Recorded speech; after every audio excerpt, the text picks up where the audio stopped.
મિત્રો જય માતાજી। મિત્રો બગદાણા વાળી જે ઘટના બની છે એ ઘટના હજી સુધી ઠરવાનું નામ નથી લઈ રહી મિત્રો। અને કોળી સમાજનું એક મહાસંમેલન મળવાનું હતું એ હજી સુધી મળ્યું નથી। એના કોણ રોકી રહ્યું છે અને કયા કારણે એ સંમેલન હજી સુધી મળ્યું નથી મિત્રો। આપણે બધી એ ઘટના પર વિગતે ચર્ચા કરીશું। એના પહેલાં જો તમે મારી યુટ્યુબ ચેનલમાં નવા આવ્યા હો મિત્રો તો મારી ચેનલને લાઇક શેર અને સબસ્ક્રાઈબ કરી લેજો, એટલે હું તમારા માટે અવનવા વિડીયો બનાવતો રહું અને મારો પણ ઉત્સાહ વધતો રહે તમને વિડીયો બનાવવા માટેનો, જો મારા વિડીયો તમે વધુથી વધુ જોતા રહો તો મિત્રો। તો મિત્રો જે કોળી સમાજની અંદર એક રોષ પ્રગટ્યો હતો, જ્યારે આદ પાર થઈ ગઈ હતી ત્યાં સુધી એમણે વિરોધ પ્રદર્શન કર્યા હતા મિત્રો। જ્યારે નવનીતભાઈ બાલદિયાને મારવામાં આવ્યો હતો જે રાત્રે, એના પછી નવનીતભાઈ બાલદિયાને જ્યારે હોસ્પિટલમાં એડમિટ કરવામાં આવે છે ત્યારે મિત્રો તેમને મળવા માટે હીરાભાઈ સોલંકી આવે છે। હીરાભાઈ સોલંકીના આવ્યા પછી ત્યાં પુરુષોત્તમભાઈ સોલંકીનો ફોન પણ આવે છે મિત્રો। અને એમના પછી એમને મળવા માટે કુંવરભાઈ બાવળિયા પણ જાય છે, ચુડાસમા સાહેબ બી જાય છે, સાંસદ બેન છે એ બી જાય છે। એક પછી એક મિત્રો અનેક કોળી સમાજના એવા નેતાઓ અને અગ્રણીઓ જઈને નવનીતભાઈને મળે છે અને રોષ મિત્રો એટલો જબરદસ્ત પ્રગટી જાય છે સમાજની અંદર કે આખો સમાજ મિત્રો એક થઈ જાય છે। છતાં પણ હજી કોઈ જાતનો એ વસ્તુની જે બની હતી ઘટના એના પર કોઈ હજી સુધી નિર્ણય આવ્યો નથી મિત્રો।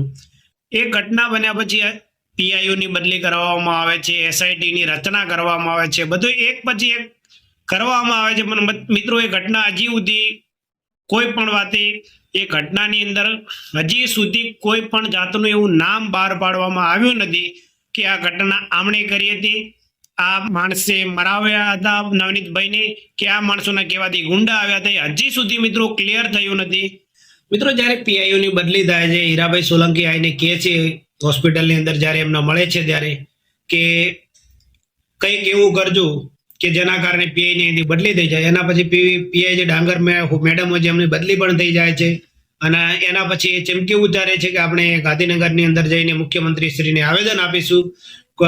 કોળી સમાજના મિત્રો 15 ધારાસભ્યો ટોટલ અને 3 સાંસદો જઈને ગૃહમંત્રી અને મુખ્યમંત્રીને મળે બી છે અને એમના પછી એસઆઈટીની રચના બી થાય છે મિત્રો।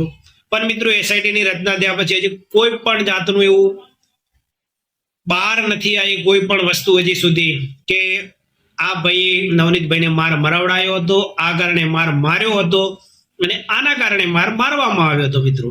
તો એવું કોઈ પણ જાતનું હજી નામ પાડવામાં આવ્યું નથી બહાર। એસઆઈટીની રચના થઈ છે, બધું થયું છે મિત્રો, પણ કોઈ પણ જાતનું હજી સુધી કોઈનું નામ ખુલ્યું નથી એની અંદર। અને કોળી સમાજ અને નવનીતભાઈ માલદિયાનો એક જ પ્રશ્ન છે અને એક જ સવાલ છે કે જે ઘટના બની છે એની પાછળ મેન હાથ માયાભાઈ આહિરના દીકરા જયરાજસિંહ આહિરનો છે। પણ મિત્રો પોલીસ એ વાતને માનવા તૈયાર નથી કે એફઆઈઆરમાં એમનું નામ લખવા માટે પણ તૈયાર નથી। અને નવનીતભાઈ વારે ઘડીએ જે બી હોય વારે ઘડીએ કે ભલે કોળી સમાજના જે બી નેતા હોય બધા જે બી છે મિત્રો દરેકે દરેક આંગળી જયરાજભાઈ આહિર ઉપર ચિંધે છે અને એમના પર જ નામ એમનું તમે નાખો એફઆઈઆર ની અંદર એવું કહેવામાં આવી રહ્યું છે। પણ મિત્રો હજી સુધી એવું કંઈ બન્યું નથી કે હજી સુધી એસઆઈટીની રચના થયા પછી એસઆઈટીએ પણ કોઈ પણ મીડિયાને કે કોઈ પણ જાતના હજી સુધી કંઈ પણ એવા અપડેટ આપ્યા નથી કે ભાઈ નવનીતભાઈને મારવા માટેની પાછળ આ માણસનો હાથ હતો, આ કારણે નવનીતભાઈને મારવામાં આવી છે કે આ કંઈ એમને અદાવત હતી એના કારણે મારવામાં આવી છે। તો મિત્રો નવનીતભાઈને જ્યારે મીડિયા જોડે વાત થાય છે એમની તો એ ક્લિયર ચોખ્ખું ખુલીને કહે છે કે મારે કોઈની જોડે વાદ વિવાદ નથી। મને એ દિવસે રાત્રે જ્યારે માયાભાઈ આહિર જોડે મારી વાત થઈ, એમને મને વિડીયો બનાવીને નાખ્યો, એના પછી ખાલી મારામાં જયરાજભાઈનો ફોન આવ્યો હતો કે મારે તમને મળવું છે અને એના પછી આ રાત્રે ઘટના બને છે। એના પછી મિત્રો જે કોળી સમાજે કર્યું એવું કોઈ કરી પણ ના શકે। આખો સમાજ મિત્રો કોળી સમાજ એક થઈ જાય છે। દરેકે દરેક જે કોળી સમાજના ધારાસભ્યો છે, સાંસદો છે, છેક ગાંધીનગર સુધી પહોંચી જાય છે મુખ્યમંત્રી જોડે અને મુખ્યમંત્રીને એક આવેદન પત્ર પણ લખી આપે છે અને મુખ્યમંત્રી એમના પછી એસઆઈટીની રચના કરે છે મિત્રો। પણ મિત્રો એસઆઈટીની રચના થયા પછી એવું કોઈ કાર્ય થયું નથી કે જેનાથી નવનીતભાઈને ન્યાય મળે કે કોળી સમાજના નેતાઓ જે આવેદન પત્ર આપ્યું એના કારણે મુખ્યમંત્રી ઉપર કોઈ પ્રેશર આવે કે ના ભાઈ એસઆઈટી ની રચના કરીને યોગ્ય ન્યાય અપાવો, એ વસ્તુ હજી સુધી મિત્રો કોઈ ક્લિયર થઈ નથી. અને આટલા બધા કોળી સમાજના નેતા છે સૌરાષ્ટ્રની અંદર મિત્રો, 15 ધારાસભ્યો અને 3 સાંસદો જઈને ત્યાં આવેદન પત્ર આપે છે, છતાં પણ એસઆઈટી ની રચના થયા પછી કોઈ પણ જાતનો મિત્રો હજી સુધી ખુલાસો થયો નથી આની અંદર.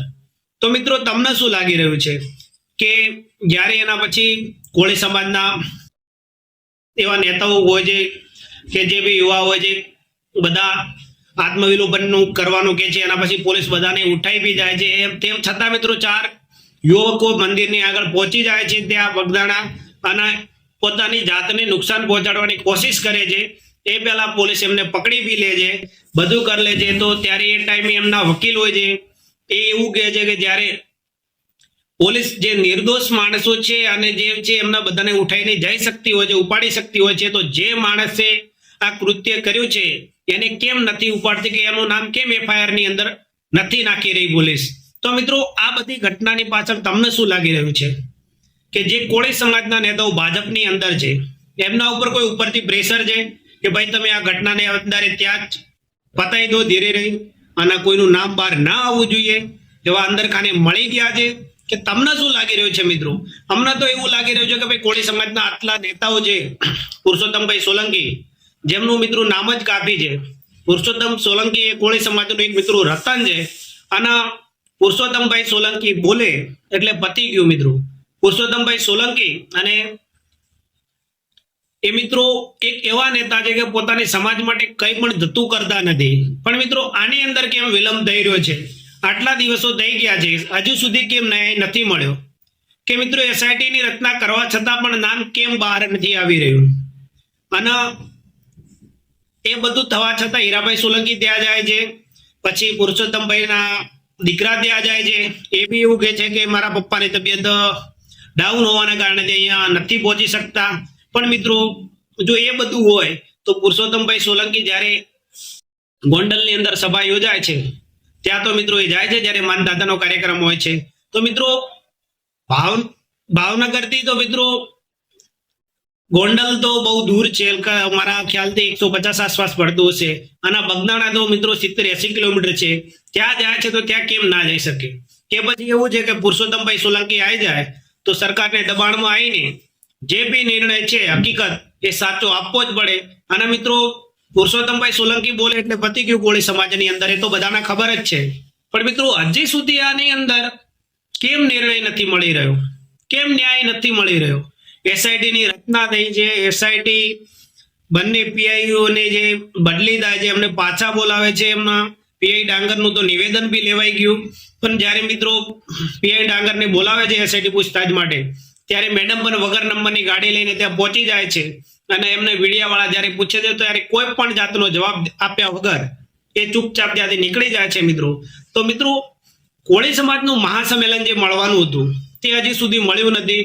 અને મિત્રો કોળી સમાજનું મહાસંમેલન મળવા માટે ગામે ગામથી સરપંચો બધા ભેગા થયા હતા, અને બધાની એક જ ઈચ્છા હતી કે ભાઈ આપણને ન્યાય ના મળે તો આપણે ટોટલ ગ્રામના સરપંચો, સૌરાષ્ટ્રના ટોટલ કોળી સમાજના નેતાઓ ભેગા થઈને આપણે એક મહાસભાનું આયોજન કરીએ.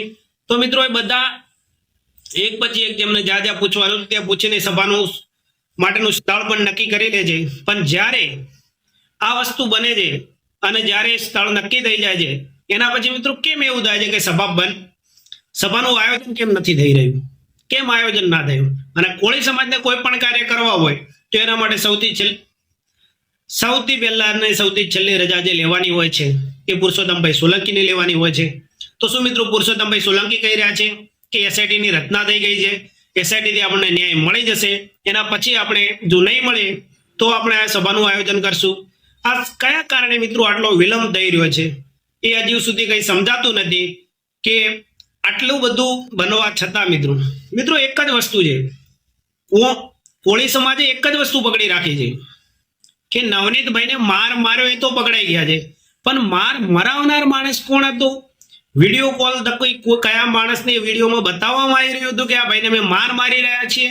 મેન વસ્તુ એ છે કોળી સમાજને માર્યો એનાથી કોઈ મતલબ નથી, પણ કોની જોડે વાત થઈ રહી હતી એ વખતે મોબાઈલની, અને કોને મરવડાયો મેન વસ્તુ આ છે મિત્રો, એમને આ એક જ વસ્તુ જોઈએ છે કે જેણે માર મરવડાવ્યો એ વ્યક્તિ કોણ છે. અને કોળી સમાજે મિત્રો પકડી લીધું છે, આ વખતે મૂકવાનું નથી. પછી ભલે ભાજપને નુકસાન થાય કે કોળી સમાજના નેતાઓ છેલ્લે રાજીનામા આપે કે જે બી થાય એ મિત્રો, પણ હજી સુધી ન્યાય મળ્યો નથી. અને આના પાછળ કોનો હાથ છે મિત્રો, કેમ હજી સુધી આ લંબાતું જાય છે? તમને જે યોગ્ય હોય, જે તમને માહિતી હોય મને કોમેન્ટ કરજો. અને એના પછી જે તમને માહિતી મળતી છે કે તમે કોમેન્ટ કરશો, એના પછી હું એક બીજો બી વિડીયો બનાવીશ કે શું કારણ છે અને આગળ એસઆઈટી શું કાર્ય કરી રહી છે. જય માતાજી, જય શ્રી રામ.